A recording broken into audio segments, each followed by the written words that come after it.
नेपाली जनताका छोराछोरीलाई तिमी टुरिस्ट भिसा लगाएर दुबई जाऊ, कतार जाऊ या मलेसिया जाऊ, त्यहाँबाट अर्को कुनै साउले तिमीलाई बाख्रा किने जस्तो किनेर लगेर घरमा कामदार राख्छ र तिमी त्यहाँबाट पैसा पठाऊ, त्यो पैसाले हामी पजेरो चढ्छौँ र त्यसरी पठाउनेलाई हामी सुरक्षा गर्छौँ।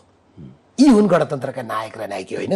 यो गणतन्त्र नायक नभने शासकहरू भन्नुहोस् क्या, शासकहरू जुन अहिले चुनेर हामीले पठायौँ, गलत मान्छे गए, अब हामीले निर्वाचन अब आउँछ, 84 त निर्वाचन आउँछ, यिनीहरूले जित्छन्, पैसा यिनले बाँड्छन्, ब्रोइलर कुखुरा यिनले बाँड्छन्, अब हामीले जनतालाई गाउँ कब्जा यिनले गर्छन्, गुन्डा यिनले लिएर जान्छन्, तपाईँ जस्ताले चुनाव जित्दैनन्।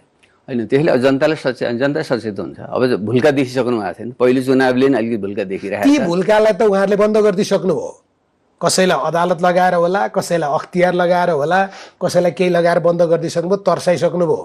हाम्रा बारेमा आँखा तान्यौ भने तिम्रो आँखा फोडिदिन्छौ भनिसक्नुभयो। होइन, जनता होइन, लोकतन्त्रमा जनता नै बलियो हुन्छन्, जनताकै निर्णय शक्ति हुन्छन्। र यो हाम्रो सामाजिक सञ्जाल, अहिलेको पछिल्लो ज्ञान विज्ञान प्रविधि, देश विदेशको हाम्रो घुमफिर आदिले गर्दा नेपालीको चेतना धेरै वृद्धि हुँदैछ र आगामी दिनमा हामीले योभन्दा चाहिँ असल चयन हामीले गर्छौँ र जनताले राम्रा मान्छे छान्छन् र प्रणालीगत सुधार पनि गर्छन्। त्यसो भएपछि देश अगाडि बढ्छ।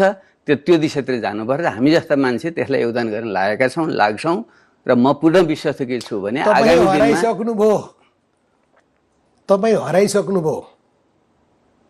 तपाईँ त अब गोर्खाको खोप्लाङतिर खोज्नुपर्ने ठाउँमा पुगिसक्नुभयो। मतलब त्यो त वैकल्पिक राजनीति पनि